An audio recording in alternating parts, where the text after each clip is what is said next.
Eu vou ler aqui. Olha, eu vou trazer aqui uma curiosidade muito importante para vocês aqui sobre a Ruach pelo Espírito Santo. Desceram para Selúcia e dali navegaram para Chipre. Eles aportaram em Salamina e começaram, olha só, a anunciar a Torá, a palavra de Deus nas yeshivot, na sinagoga. Aqui é um dos primeiros motivos que Paulo guardava o sábado. E eles já começaram a anunciar a palavra de Deus nas sinagogas.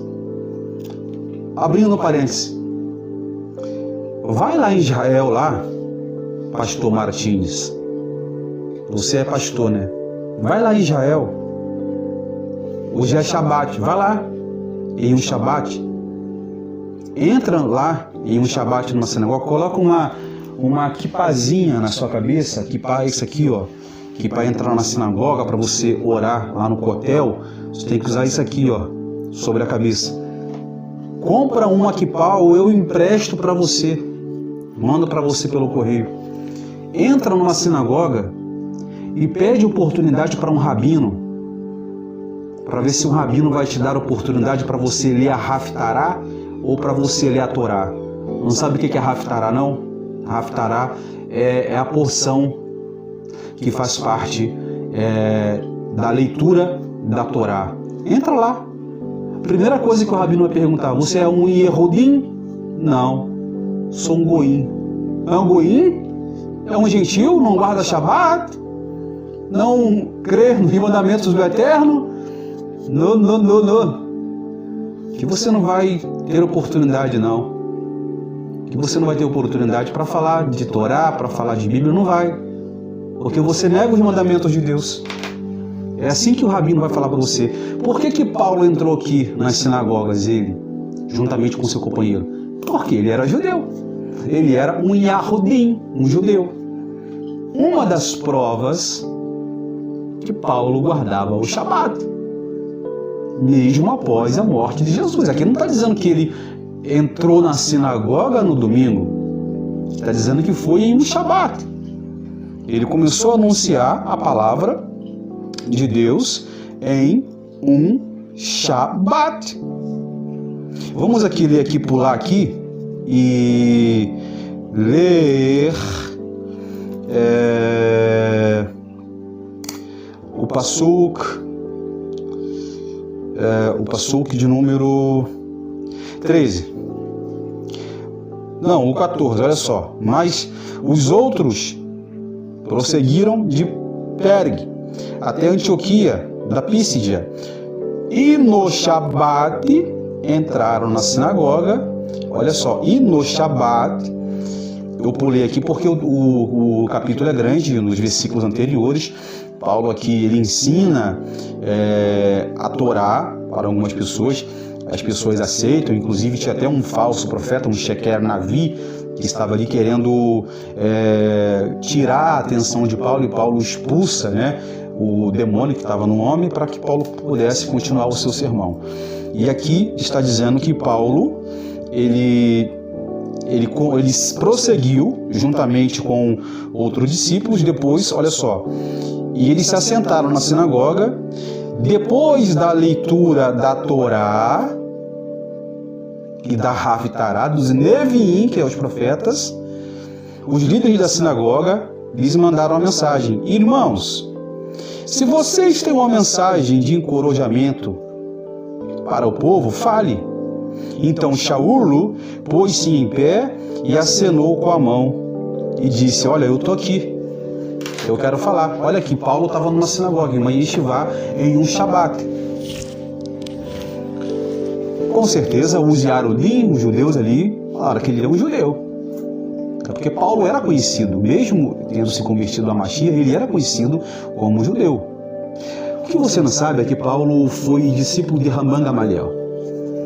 Paulo foi discípulo de Rabban Gamaliel e o seu bisavô foi o Rabino Eliel, que foi o rabino da época de Jesus. O que você não sabe é que Paulo estava sendo separado pelo Sanhedrin e por Rabban Gamaliel para se tornar um Nasi. Nasi é príncipe da sinagoga.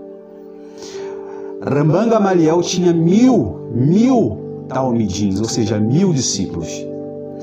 No Talmud, que é o Sefer Talmud, que é um livro milenar dos judeus, diz que nenhum judeu pode estudar a língua grega, a cultura grega. O Talmud fala isso. Por quê? Porque a cultura grega é perversa. A cultura grega é politeísta, eles adoram vários deuses. Então, os únicos discípulos dos 1000, Paulo foi um dos 1000 discípulos que foi permitido estudar a cultura grega. Por isso que Paulo ele domina o livro de Corinto, Colossenses. Lá em Colossenses fala que sobre o sábado, né? Ali sobre o sábado, que é sombra. Paulo ali estava resolvendo uma questão doutrinária, porque os gregos e os romanos estavam persuadindo os recém-chegados, os recém que aceitaram Jesus como Messias, dizendo o seguinte: vocês vão guardar o sábado, vocês não são judeus para guardar o sábado. Por isso que Paulo fala: ninguém os proíbam, porque isso é sombra, isso faz parte do mundo vindouro. Porque Paulo conhecia a cultura grega. Você vê Paulo ali pregando em Atos, em Atenas, com muita erudição e eloquência, e os gregos ficaram loucos com Paulo, porque Paulo dominava a Torá, Paulo dominava o Tanar, os Neviim, Paulo dominava a cultura grega também, Paulo dominava o hebraico, Paulo era um grande estudioso, Paulo era judeu. Em Filipenses capítulo 3, Paulo fala que ele é um Yahudim da tribo de Benjamim e é um Puris, é um fariseu. Ele era um fariseu convertido em Jesus, como também Paulo era um rabino. Então não precisa eu pegar aqui outros trechos do Novo Testamento e provar para você, pastor Martins, do canal Apologético, que Paulo não guardava o sábado. Paulo guardava o sábado. Se eu entrasse aqui na questão de quem é que mudou o sábado para o domingo, existem várias questões históricas, inclusive uma delas que não foi só Constantino quem substituiu o Shabat pelo domingo. Antes de Constantino, foi Inácio de Antioquia, que foi um dos discípulos de João. Após a morte de João, Inácio de Antioquia se apostatou e ele começou a criar ali uma doutrina, uma falsa doutrina, dizendo que o domingo era para ser observado por causa da morte e da ressurreição de Jesus. Então, Constantino pegou carona com Inácio de Antioquia e criou a doutrina do domingo, dizendo que o domingo era o dia da guarda e o sábado não, por causa da morte e da ressurreição de Cristo. Jesus poderia ressuscitar na segunda-feira, na quarta, na quinta, na sexta, mas o sábado sempre vai continuar sendo um dia santificado, até porque Jesus guardou o sábado, os discípulos guardaram o sábado, os apóstolos guardavam o sábado, eles ensinavam no sábado, eles pregavam no sábado, tá bom? É só uma provinha que eu dei só. Deus abençoe a todos. Comenta aqui no canal aqui, tá bom? E olha, eu coloquei esse chapéu aqui, essa roupa aqui só para provar aí pro Martins, tá? Que eu sou descendente de judeu e que os nossos ancestrais que acreditam em Jesus, mesmo acreditando em Jesus, eles não abram mão de guardar o sábado, porque isso é mandamento de Deus. Jesus ensinou, tá? Eu voltarei com mais estudos, novidades, etc. Para vocês, tá bom? E não deixe ninguém persuadir sua mente daquilo que você acredita, daquilo que você crê. Então que Deus abençoe a todos vocês. Vou fazer uma oração aqui para que Deus ele venha continuar abençoando sua vida, sua família e toda a sua casa. Bendito sejas tu, eterno Deus, Rei do Universo. Tua bondade nunca terá fim.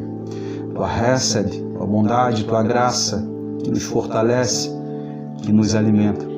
Continua aumentando nossa imuná. Imuná é fé, é nossa bitahom. Bitahom é confiança.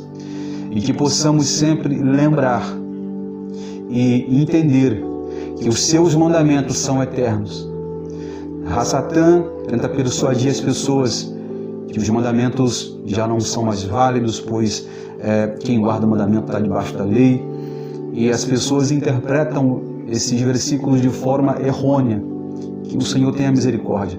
Abençoa também todos desse canal, em nome de Jesus.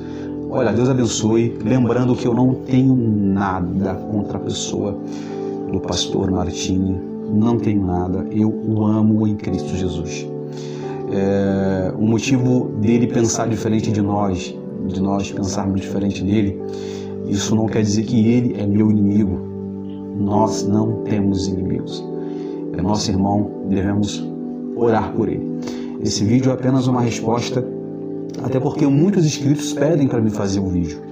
Número de pessoas falam: Alberto, faz um vídeo falando sobre o sábado, você que entende de judaísmo, de Torá, faz lá um vídeo falando do sábado lá, e eu faço questão de gravar, tá bom? Deus abençoe vocês. Hazak Lenit Hazek, que significa que possamos ser fortalecidos sempre na presença do Senhor. Amém e amém.